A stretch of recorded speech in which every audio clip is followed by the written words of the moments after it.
Hello, this is Bill Bullard with RCAF USA, the voice of the independent cattle producer in the United States of America. Well, for this segment, let's visit about the meatpacking lobby's claim that exports account for about $300 per head for every fed cattle sold by U.S. cattle producers. Let's first address a very important question.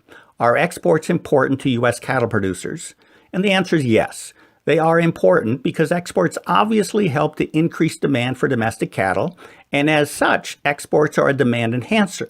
However, the critical caveat to that answer is that exports are not nearly as important as the meatpacking lobby wants you to believe, and certainly not nearly as important as the domestic beef market. That's because more than 87% of all beef produced in U.S. packing plants is sold to American consumers. Less than 13% of that total is exported. The most important point for independent cattle producers to take away is that we should not let the tail wag the dog. So back to this claim that $300 of every fed animal is attributed to exports. Here is a sophisticated formula that the meatpacking lobby calculates to arrive at this impressive dollar amount. They divide the total value of beef exports by the total number of fed cattle each year. Never mind the fact that not all exports are derived from fed cattle. But using this sophisticated formula, the per head value in 2016 was $262 per head. In 2017, it was $286 per head. And for 2018, it's about $310 per head. So let's analyze this. First and foremost, this calculation is fundamentally flawed because the value of exported beef is not the value of the beef equivalent of a live animal. It's not a calculation of what the cattle producer receives. Instead, the value of exported beef is at least the value of wholesale beef, and in many instances, the value of retail beef.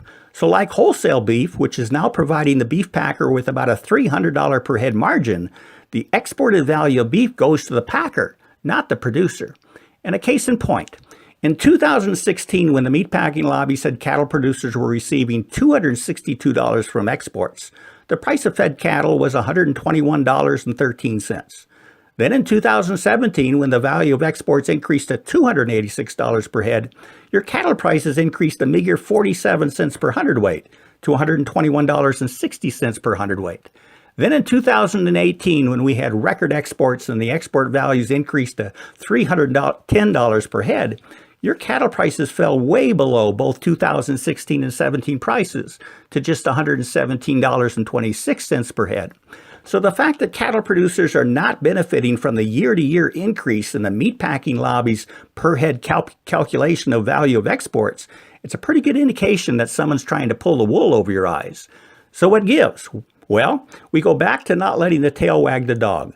The most important market to U.S. cattle producers is right at your feet, the United States beef consuming market, where over 87% of your beef is marketed. The other important point is that about 2 million head of the cattle the meatpacking lobby uses to make their calculation are not your USA cattle. They are imported cattle, and they give the meatpackers tremendous leverage with which to reduce the price they pay for your domestic cattle. A real-life example of this, how imports depress your prices, occurred in late 2003 when 57 export markets closed their borders to U.S. beef following the detection of an imported Canadian cow in Mabton, Washington, and that cow had mad cow disease.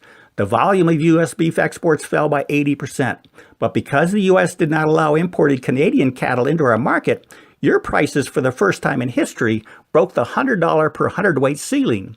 Everyone in the cattle industry benefited from the curtailment of Canadian cattle imports. Returns to cow-calf producers in 2004 and 5 were higher than ever before in history. Returns to cattle feeding those years when exports were depressed were likewise at historical highs. The takeaway of all of this is this. The cattle producer's economic interest is not the same as the economic interest of the meatpacking lobby, which is working to satisfy its own self-interest. And what better way to accomplish that than to convince you to support them? That's why RCAF USA was formed. We filled the void when the producer group, the National Cattlemen's Association, merged with the meatpackers in 1996 to form the National Cattlemen's Beef Association. From that point forward, independent cattle producers lost their exclusive and distinct voice in matters concerning their U.S. cattle industry.